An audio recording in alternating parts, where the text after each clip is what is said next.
Hello, welcome to an AdLizard instructional video, this time surrounding the addition of fonts. You can see that the font that I wish to add, Calibri, is not part of the AdLizard system fonts.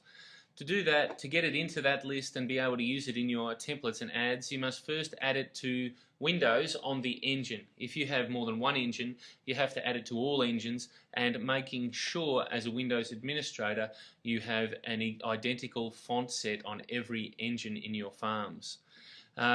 So first thing I can do is to simply add this to Windows by installing it. You can use ATM here, whatever method you like. Just make sure if you have more than one engine, you have a matching font set on all engines. So that's now part of Windows. After adding it to Windows, I'm going to start the engine, thereby adding it to InDesign Server. So InDesign Server will recognize it, and then AdLizard will be able to recognize it.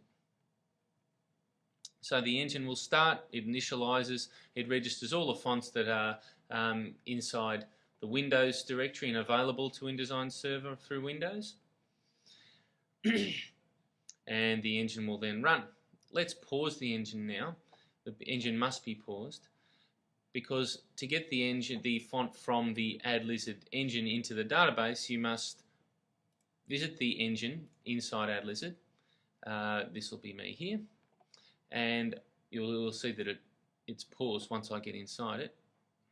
Once I get in the controls, we'll see that it's ready.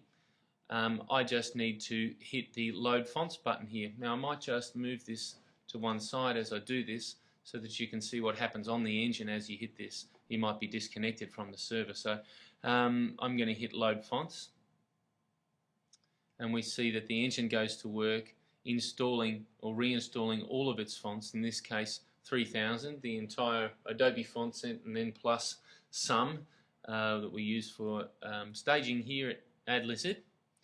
And that'll go through its whole list, adding those fonts to the database.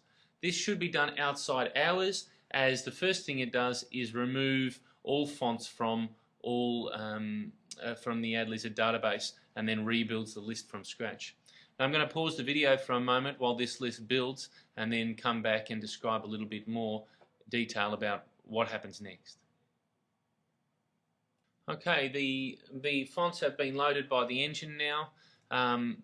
This has been a brief sort of overview of how to install fonts. Once the fonts are installed, you'll need to run the font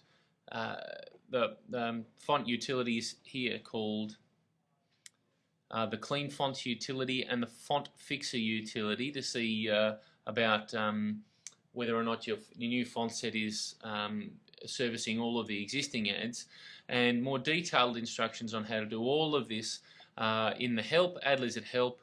For loading the fonts, you'll see installing a new AdLizard system, and look for loading fonts, or search the help for loading fonts. You'll also see explicit chapters on the Clean Fonts utility and the Font Fixer utility, so that you can make sure that you have a viable and clean font set for AdLizard at all times. All the best.